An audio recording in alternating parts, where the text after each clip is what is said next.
Vous écoutez Samedi de lire avec l'auteur invité d'Amélie Boivin-Enfield. On est déjà rendu à la fin de l'émission en compagnie de mon auteur invité de cette semaine, Guillaume Morissette. Et Guillaume, ce qui s'en vient pour toi, c'est l'écriture du prochain roman. Oui, là, je suis présentement en train de le terminer. Nous avons... mon éditeur a des négociations avec l'externe, avec le Canada anglais, avec l'Europe. On aimerait ça, exporter mes romans. Je suis à terminer, dans le fond, un autre roman policier. Quelques semaines et c'est terminé. Je crois que je vais leur donner ça pour le début septembre.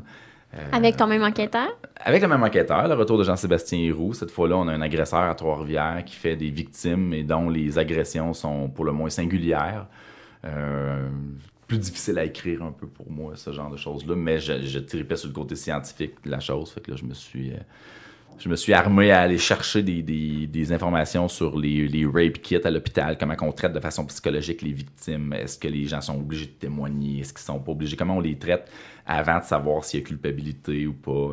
Je suis allé voir le CAVAC, le Centre d'aide aux victimes d'actes criminels, la difficulté des fois des victimes d'aller en processus juridique, est-ce que les procureurs s'ils sont menottés et sont obligés d'avoir un témoin parce que c'est la seule personne qui peut identifier ce qu'ils peuvent l'obliger à aller témoigner si la personne ne veut pas. Plein de petits trucs comme ça qui m'ont amené à creuser sur la difficulté du processus juridique dans un cas où il y a des histoires de mœurs.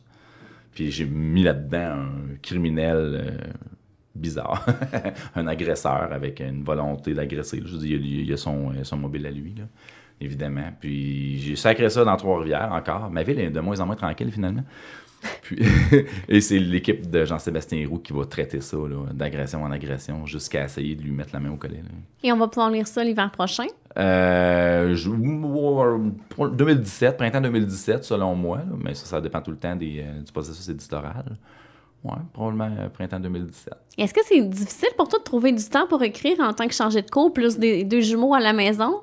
Moi, mes deux jumeaux sont en garde partagée 50-50. J'ai une semaine d'amoureux, d'écriture, de femmes. J'ai une semaine d'enfants à temps plein où notre réalité gravite autour d'eux autres. J'ai un très bon statut à l'Université à Trois-Rivières. Mon horaire est vraiment le fun. Mes cours sont bien montés. Je te dirais que j'ai un bon setup pour pouvoir écrire. J'ai des moments où je peux écrire. Je suis pas dans le trouble. Je fais un bon salaire à l'université pour pouvoir vivre et pas attendre à tous les 2 minutes de savoir si mes romans vont pouvoir me faire vivre un jour. Si c'est le cas, ça va être tant mieux. Mais j'ai un bon setup. Fait que non, c'est pas si dur que ça de trouver du temps, je te dirais. Faut juste t'organiser pour. Là. Et t'écris dans le silence ou ça prend de la musique? Hey, moi, j'écris dans les bars. Des fois, je m'en vais... ouais? Je m'en vais à Trois-Rivières. J'écris au Trèfle, au Archibald. Je me mets dans un coin, puis je me baigne de l'ambiance. Et puis, j'écris chez moi aussi. Des fois avec la musique, des fois une coupe de vin, la musique. Puis...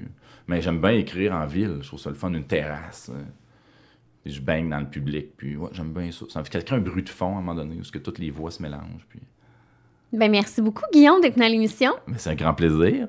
Et on a une copie de Terreur domestique à faire tirer. Alors, j'invite les auditeurs à se rendre sur le site internet de Samedi de lire, alors samedidelire.com, dans l'onglet concours. Et moi, je te rajoute une copie ici de l'affaire Mélodie Cormier aussi. Ben, merci comme beaucoup. Comme ça, vous aurez les 2 premiers polars de la série. Ben, merci beaucoup, Guillaume. Merci à moi, la maison. Passez une excellente semaine. Je vous retrouve la semaine prochaine pour une autre émission de Samedi de lire. Et entre-temps, vous pouvez nous suivre via Facebook et Twitter.